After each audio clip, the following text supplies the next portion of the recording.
Bienvenido, Roberto.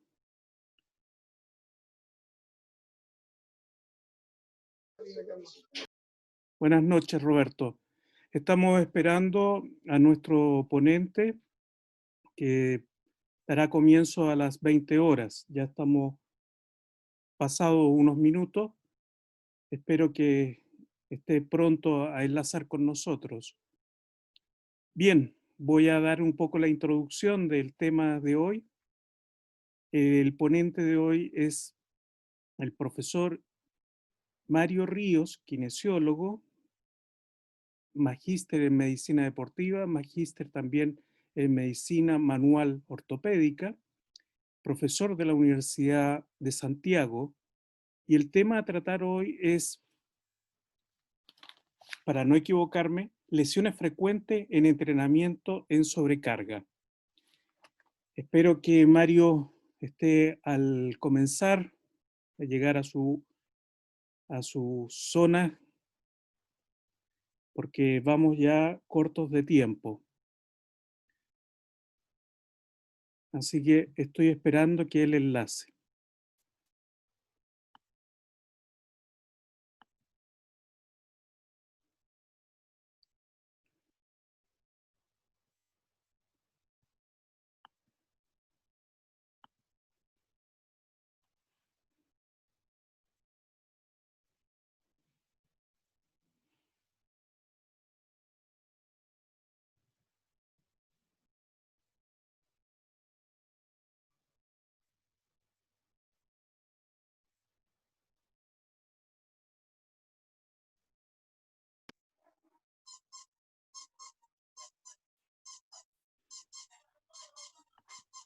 Ahí llegó nuestro exponente. Buenas noches, Mario. Buenas noches, Jaime, ¿cómo está? Estamos un poquito pasados de 5 minutos para empezar. Pero bueno, yo hice la introducción y sin más preámbulo, tienes que darle a tu cámara porque no se ve. Y de esa forma yo poder compartir contigo. Espectacular. Ahí sí, Sí. ahí sí. Estaba esperando tu invitación. No, es que aquí no aparecía más que un participante. Ah, ya. ¿Eh? Bueno, he dado comienzo con tu presentación, profesor de educación física, kinesiólogo, magíster en medicina deportiva, magíster en medicina manual ortopédica, y el tema de hoy que va a desarrollar nuestro querido ponente, don Mario Ríos, con más de 30 años de experiencia en el campo de la rehabilitación también, es sobre las lesiones frecuentes en el sobreentrenamiento. ¿No es así, Mario? Exactamente. Eso es lo que Bueno, vamos a tratar el día de hoy. entonces, para hacerlo cortito, te tengo que poner cómo eh, hacer anfitrión. Ahí está. He cambiado Sí, para ti. ¿Ya? Tú puedes dar comienzo. espectacular. ¿Ya? Ya, a ver, dame un segundo, vamos a ver. Eso, compartir pantalla. Ok.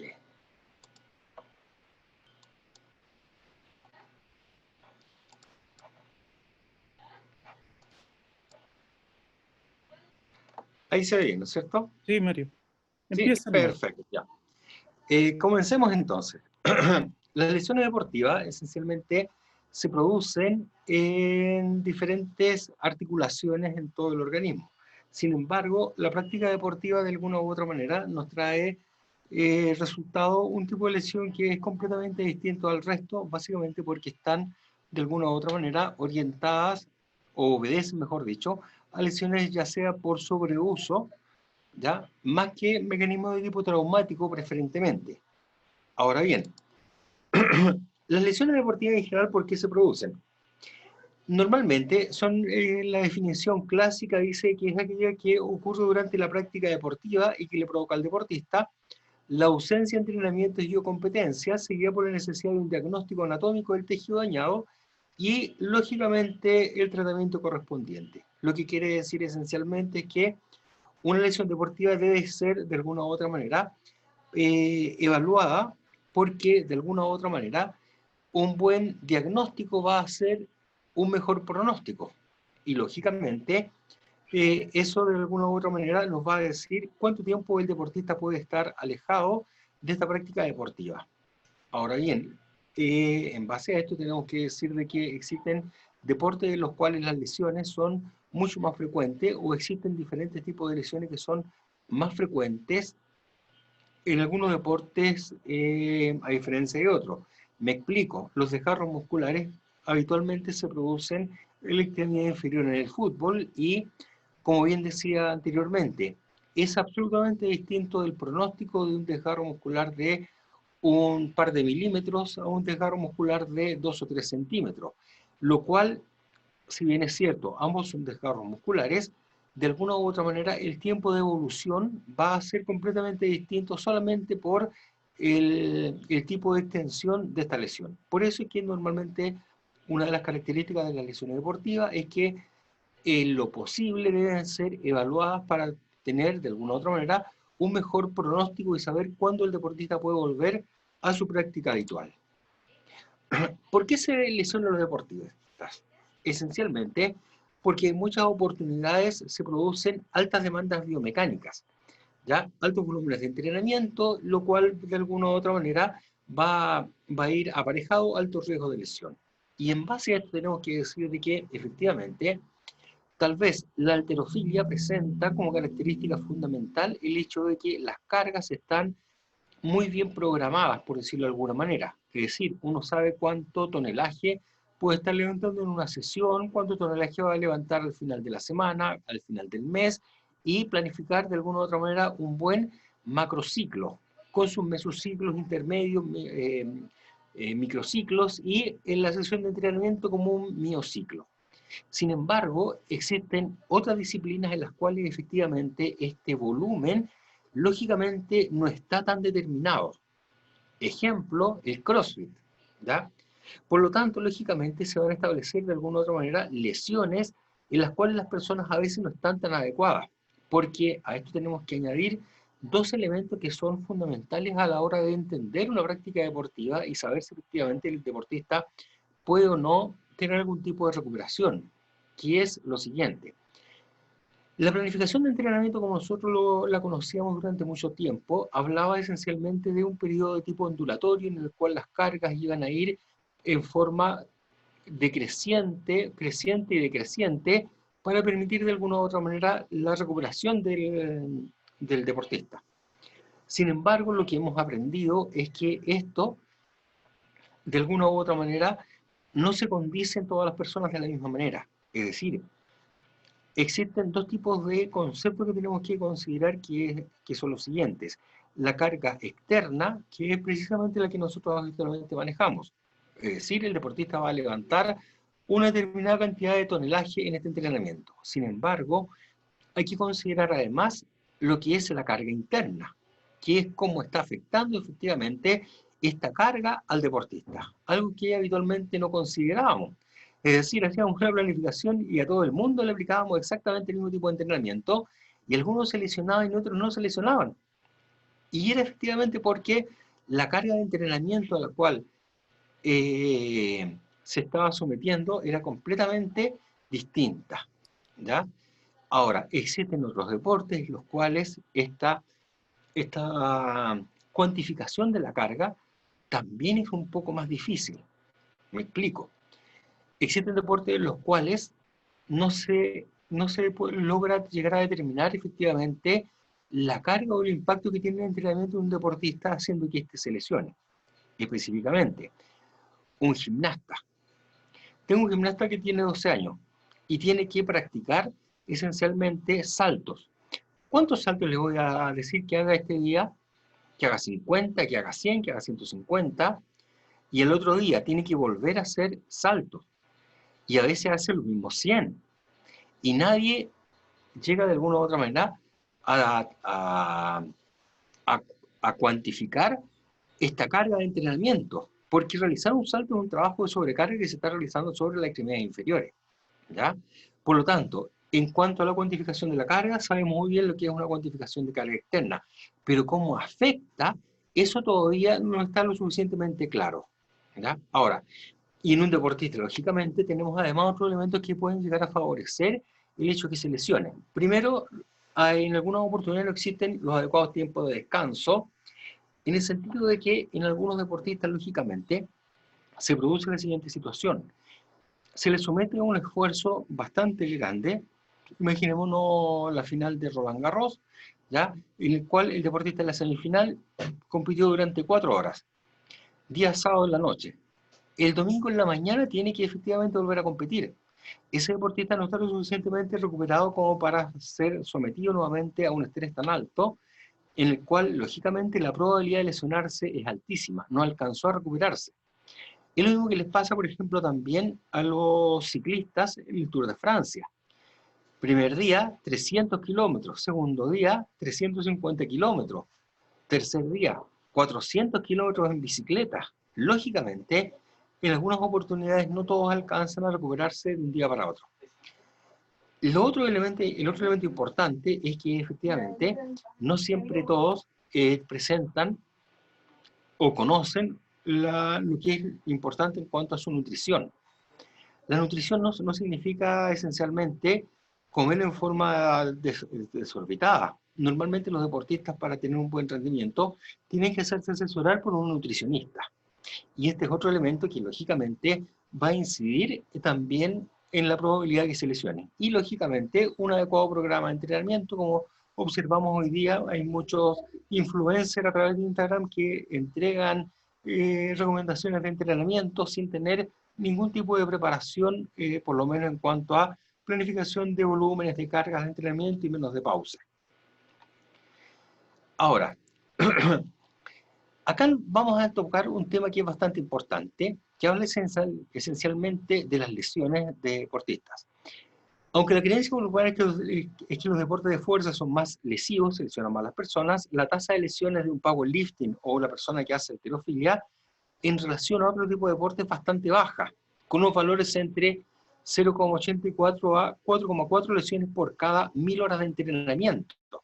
Y en el hombre más fuerte del mundo, un poco más alta, 5,5 lesiones por cada 1000 horas de entrenamiento. Es decir, cuando se hace la comparación, esencialmente entre otro tipo de deportes, el fútbol es mucho más lesivo que el levantamiento de pesa. El rugby 10 veces más lesivo que el levantamiento de pesa. Existen muchísimos deportes que son mucho más lesivos que el levantamiento de pesa. Y muy por el contrario, se puede considerar de que el levantamiento de pesa es uno de los deportes que más bajo riesgo tiene. ¿Ya? Ahora, ahí abajo les dejé la bibliografía. Este es un estudio que se hizo el 2006, sin embargo, existen otros estudios que verifican esencialmente esto mismo. Ahora, sin embargo, acá ocurre un elemento que es bastante importante. Habíamos dicho de que era una incidencia bastante baja la cantidad de lesiones que sufrió un halterofilista por cada cierta cantidad de horas de entrenamiento. Sin embargo, esto cambia lógicamente cuando van a competir, ¿ya? En una Olimpiada, por ejemplo. Ahí el riesgo de lesión aumenta. En un estudio que se hizo en las Olimpiadas de Londres el año 2012, encontraron 44 lesiones en 252 halterofilios. Es decir, aumentó a un 18%. Lógicamente porque está la presión, está el deseo, la adrenalina de ganar, y los deportistas, especialmente los halterofilistas, se lesionan mucho más durante la competencia, más que durante el entrenamiento. Tenemos entonces, ¿dónde se lesionan? Las zonas más comunes de lesión en la halterofilia no están esencialmente del todo claros, aquí dice que hay dos estudios que hablan esencialmente dónde se lesionan más. Algunos apuntan a que son el hombro, la muñeca y la rodilla, son las principales zonas de lesión, mientras otras investigaciones apuntan a que es la espalda baja y la rodilla como las zonas un poco más habituales donde se producen preferentemente las lesiones en este tipo de deporte. Ahora bien, sin embargo, como les había comentado anteriormente, cuando se hacen estudios en cuanto a la incidencia y prevalencia de las lesiones en deportistas de élite, levantadores de pesa, se observa que efectivamente el número de lesiones por cada 1000 horas de entrenamiento no es tan alto. Sin embargo, cuando se llegan a lesionar, habitualmente lo que sufre en el caso de la halterofilia es precisamente el codo y la muñeca, la parte superior de la espalda, ¿ya? En comparación con otro tipo de lesiones, ¿ya? Es decir, hasta ahora, ¿qué es lo que tenemos? Hombro, codo, muñeca, espalda y rodilla, ¿ya? Tobillo es poco frecuente, es poco probable que se lesione. Siempre habitualmente en biología uno dice es poco frecuente porque nos falta la persona que se lesiona de rodilla y de tobillo y nos deja ahí la estadística. Por lo tanto, podemos diferenciar de que existen esencialmente tres tipos de lesiones en las cuales preferentemente nos vamos a encontrar en el entrenamiento con sobrecarga y específicamente la halterofilia: esguince, luxaciones y algún tipo de tendinosis. El esguince esencialmente es la lesión que se produce en un ligamento, ya que puede ser producido habitualmente por un mecanismo indirecto en el cual se observa dolor espontáneo que aumenta con los movimientos, impotencia funcional, aumento del volumen y una zona de amoratamiento. Van a existir tres tipos de esguince, ¿no es cierto? Y dependiendo de las características que tenga cada uno de ellos, implica la gravedad a su vez de esto. En el grado 1, la verdad de las cosas es que no tiene ningún tipo de alteración más o menos importante. Existe de alguna u otra manera un rompimiento mínimo de las fibras de colágeno que componen el ligamento y una mínima hemorragia, ¿ya? Ahora, la complicación que puede llegar a tener esencialmente es que de alguna u otra manera pueda complicarse y pueda volver este esguince. El esguince número 2 habitualmente tiene una mayor probabilidad de volver a producirse si es que la persona no lo ha evaluado lo suficiente. El ligamento de alguna u otra manera lo que hace es mantener estables dos articulaciones, dos huesos, y lógicamente si esta propiedad de mantenerlos unidos se ha ido perdiendo progresivamente, va a producir esencialmente una inestabilidad en esta articulación. Y acá observamos una ruptura parcial del ligamento. Y finalmente observamos que un esguince grave cuando, según la literatura, puede producirse una ruptura completa, pero también se considera cuando el 75% de las fibras que componen este ligamento está lesionada. Pero puede producirse eso.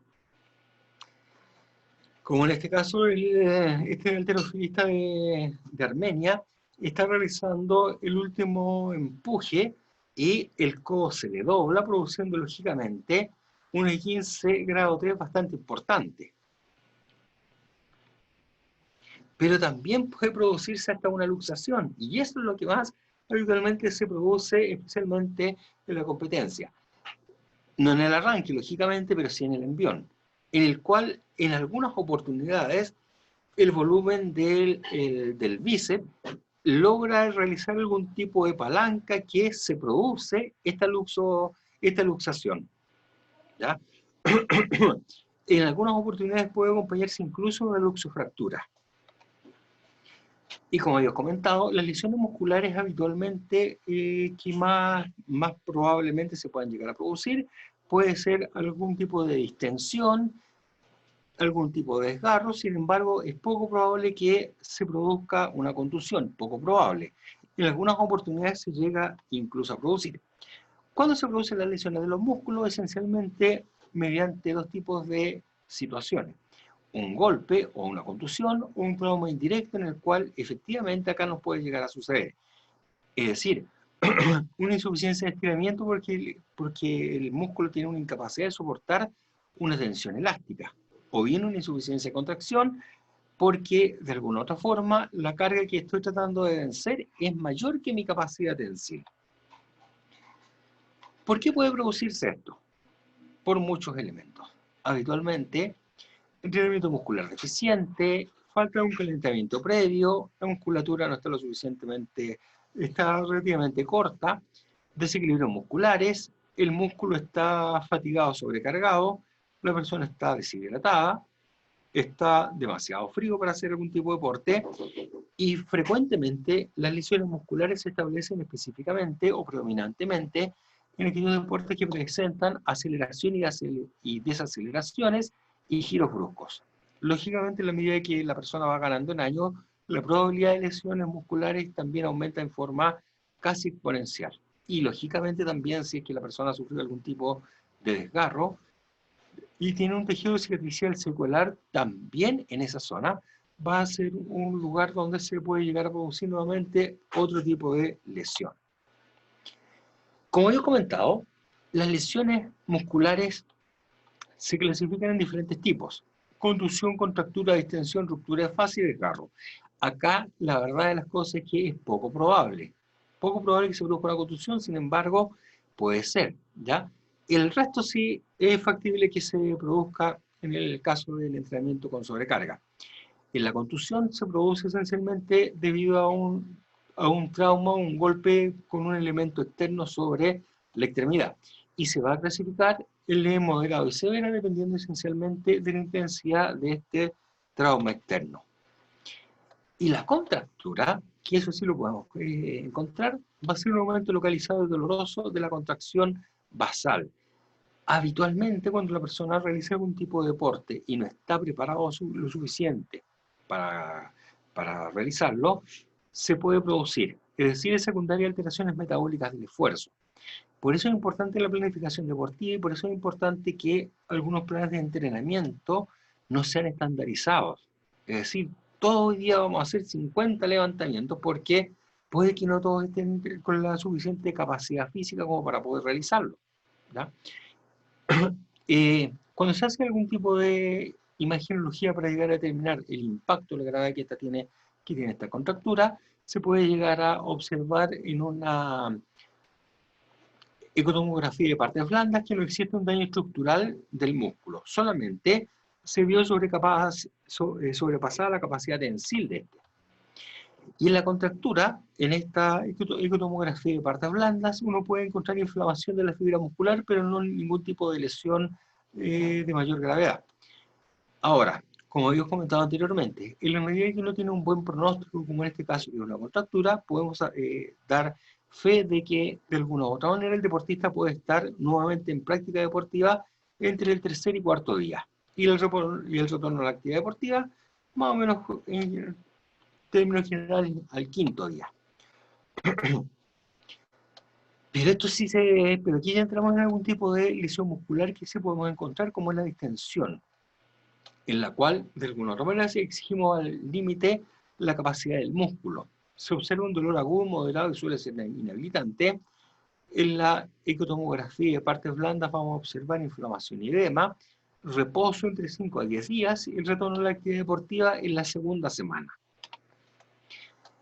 Y aquí el elemento más importante, puede producirse ruptura de fascia, puede producirse ruptura de fascia por diferentes tipos de movimientos. La característica de la ruptura de fascia, ahí la fascia toracolumbar, tan importante para diferentes tipos de movimientos, cadenas musculares anteriores, posteriores, encontramos que el dolor es agudo e inhabilitante, duele a la palpación, el dolor puede ceder aproximadamente en una semana, dependiendo de la magnitud de este. Se recomienda un reposo entre 15 a 20 días y el retorno a la actividad deportiva a la tercera semana, más o menos. Ahora, lógicamente, va a depender de muchos factores, va a depender del tipo de ruptura de fascia, de las características de la persona, pero en términos generales, básicamente, así es el tratamiento recomendado. Y en cuanto a los desgarros, en esta situación, habitualmente dentro del tejido muscular, la zona que habitualmente más se lesiona es la unión miotendinosa. Puede lesionarse también el vientre muscular. Sin embargo, en la unión miotendinosa pasa la siguiente situación. De alguna u otra manera, el tendón tiene una determinada estructura, el músculo tiene otra estructura, y en esta unión miotendinosa, no es completamente músculo, fibras contráctiles y tampoco no es solamente tendón, fibras de tipo colágeno. Por eso es que esta zona intermedia de transición entre lo que es tendón y es músculo es la zona que habitualmente se llega a lesionar. Sin embargo, en el gimnasio encontramos diferentes tipos de lesiones, ¿ya?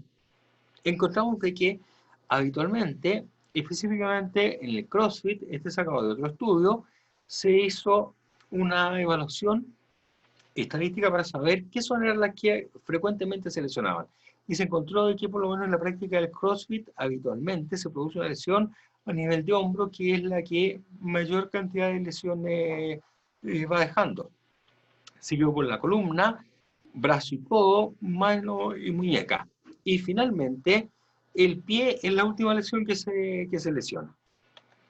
Ahora, dentro de las lesiones que la persona puede llegar a sufrir, uno de ellos es la distensión de la articulación acromioclavicular.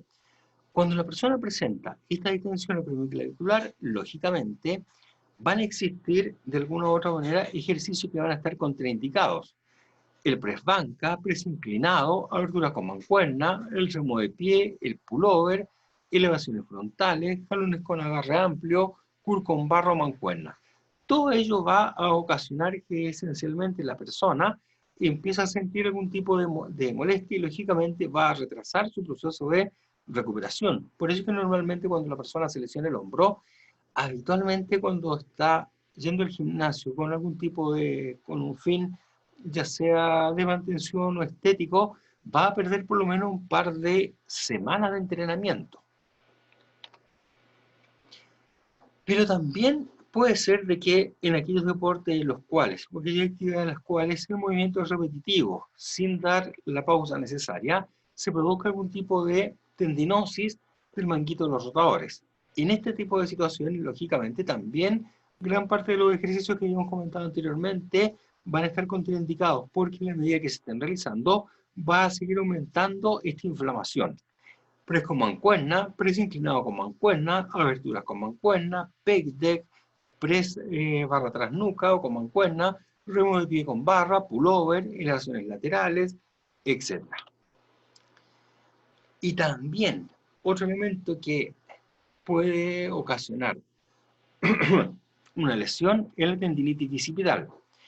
En algunas oportunidades los jóvenes cuando van al gimnasio se obsesionan por tener brazos de una determinada dimensión, ¿ya? Y empiezan a hacer entre 3, 4 y hasta 5 ejercicios diferentes para el mismo grupo muscular, no considerando de que es una sobrecarga a la cual están sometiendo a una estructura que a lo mejor no está lo suficientemente adaptada para esta carga de entrenamiento, originando lógicamente esta inflamación del tendón. Cuando esto llega a suceder, los ejercicios que van a estar contraindicados va a ser lógicamente el curl con barra o mancuerna, las elevaciones laterales o frontales, jalones con agarres amplios para trabajar la zona dorsal y bíceps y aberturas con mancuerna. Pero también está dentro de las posibilidades que la persona sufra algún tipo de luxación de hombro o luxación recidivante, o bien que venga con este tipo de situación a la práctica deportiva. Normalmente, cuando una persona tiene una luxación de hombro, significa necesariamente que los estabilizadores, tanto activos como pasivos de la articulación, han dejado de tener su propiedad de coaptación. Es decir, un hombro como tal se mantiene en su posición gracias a la acción de los ligamentos y gracias a la acción de la musculatura. Si se llega a salir, significa de que esta labor de contención ya en algún momento dejó de ser efectiva.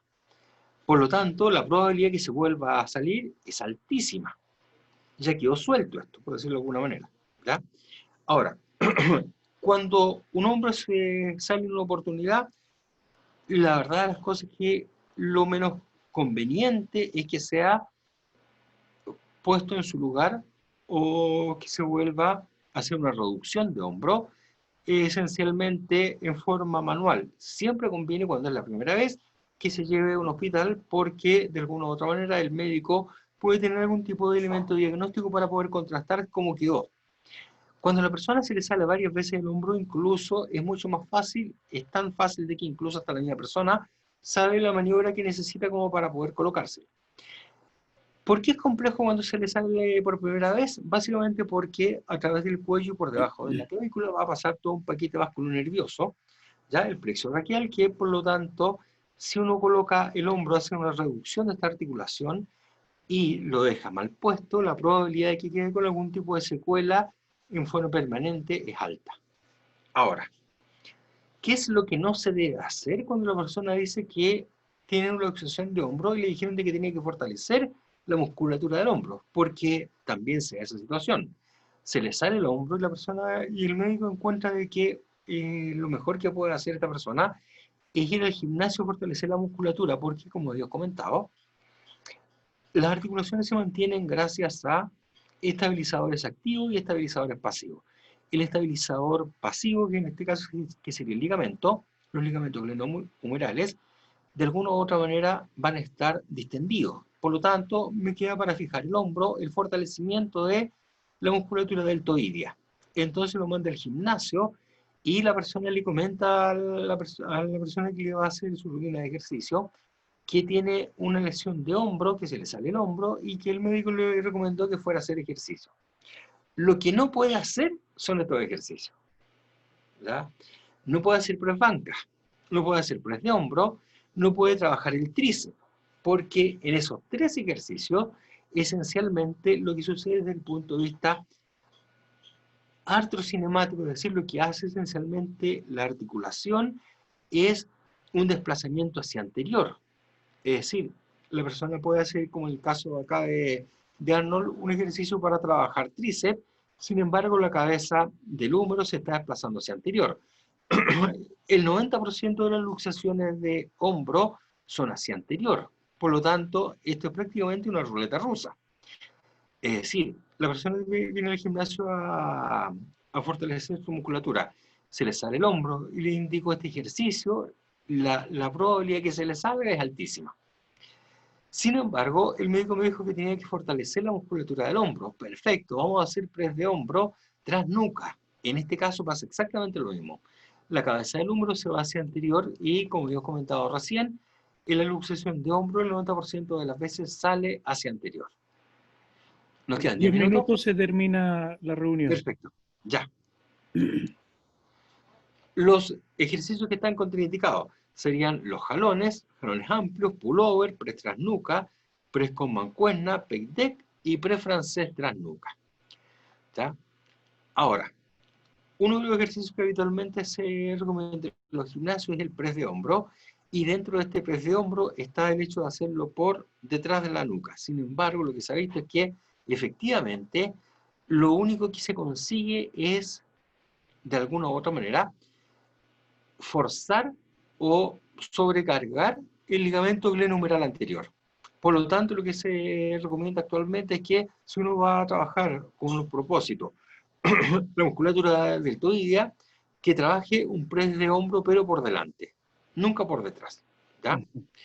Ahora, la misma situación pasa cuando las personas realizan el ejercicio de polea dorsal, en el cual se recomienda de que sea al pecho y no por detrás de la cabeza, básicamente por la misma situación. Cuando se hace por detrás de la cabeza, la solicitación que se establece a nivel de la articulación glenohumeral es altísima, ¿ya? Por lo tanto, es mucho más sano y el objetivo es exactamente el mismo de trabajar dorsal y bíceps, ¿ya? No lo haga, esto no lo haga. Y lógicamente, como hemos comentado, evitar realizar ejercicio de press banca si es que la persona presenta algún tipo de lesión en la articulación del hombro. Otro ejercicio, otra articulación que habitualmente se lesiona por ejercicio de sobreuso y sobrecarga son la epicondilitis y el codo del tenista. La verdad, las cosas que en el codo del tenista es todo un tema que es tremendamente difícil de discernir. Es decir, existen muchos estudios que han tratado de dar como la solución final a la epicondilitis, y la verdad de las cosas es que este sí que es un misterio. Hay personas que ciertos tratamientos les sirven y otras personas que no les sirve el mismo tratamiento a pesar de que el mecanismo causal haya sido exactamente el mismo. Si existen patologías que son bastante complejas desde el punto de vista musculoesquelético, es la epicondilitis, más que otras. Y uno pudiese decir, pero eso en realidad es una lesión que se produce esencialmente en una zona muy puntual en el antebrazo, ya musculatura extensora, pero no es tan así. La verdad de las cosas es que yo he leído pero muchísimos artículos en los cuales hay personas que andan bien ultrasonido y otras personas que no les hace absolutamente nada, personas que andan bien con un masaje transverso profundo como Ciriac, hay personas que al contrario les aumenta el dolor, hay personas que con láser andan espectacular en la primera sesión y hay personas que no les hace absolutamente nada. Por lo tanto, ¿qué es lo que tenemos que hacer? Es mejor evitar que esto se agrave. Vuelos frontales, remo de pie con barra y ejercicios que exijan sujetar un peso con mucha firmeza. La primera recomendación es que la persona use un brace básicamente para cambiar el punto de inserción, ¿ya? Y en columna vertebral encontramos esencialmente la siguiente situación. Cada vez que uno va a realizar algún tipo de enseñanza de ejercicio con sobrecarga, lo primero que tiene que ver es cómo está la persona, ¿ya? ¿Qué postura tiene? Es decir, si tiene una hiperlordosis, una cifosis, una proyección anterior de cabeza y cuello, o tiene una postura adecuada. Porque en base a esto, lógicamente, este pequeño detalle de evaluación preparticipativa, de alguna u otra manera, puede ocasionarnos algún tipo de lesión a la larga. ¿Ya? Entonces,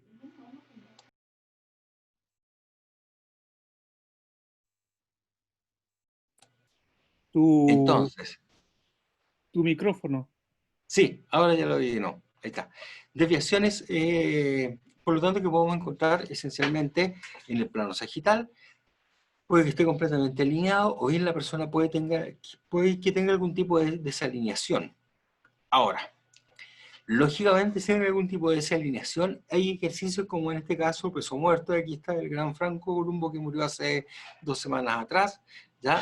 Van a estar lógicamente contraindicados, Ya. ¿ya? Y también una mala ejecución. También, si la persona presenta algún tipo de hiperlordosis, van a existir ejercicios en el gimnasio que van a estar también contraindicados porque pueden aumentar esa hiperlordosis, ¿ya? Y algo que es fundamental, ¿cómo estamos con el tiempo? Te quedan 3 minutos más o menos. 3 minutos, perfecto, con esto terminamos. Lo que sí es fundamental realizar algún tipo de evaluación preparticipativa porque cargar cargas axiales puede de alguna u otra manera ocasionar que esto se complique mucho más. ¿Qué ejercicios están contraindicados si es que la persona efectivamente presenta algún tipo de desviación lateral del raquis, cualquier tipo de carga sobre su columna? Es decir, nuca, elevaciones de hombro, lógicamente sentadilla, elevaciones con máquinas para trabajar gemelo, cualquier tipo de carga que esté sobre la columna y si la persona presenta algún tipo de desviación, está absolutamente contraindicado. No sé, en realidad podemos hablar de incluso, No que tenemos estamos, mucho más tiempo. no, lo dejamos para otra oportunidad. Sí, porque tú sabes que son 40 minutos, Sí, sí, 45 como mucho. sí.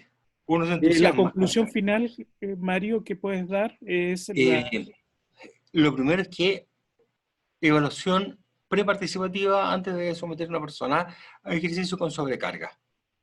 Hay que evaluarla si es que tiene algún tipo de desviación, porque de alguna u otra manera puede que en nuestra planificación, nuestras cargas de entrenamiento estén bastante bien, sin embargo la estructura de la persona puede ser la que le ocasiona algún tipo de lesión a la larga. ya.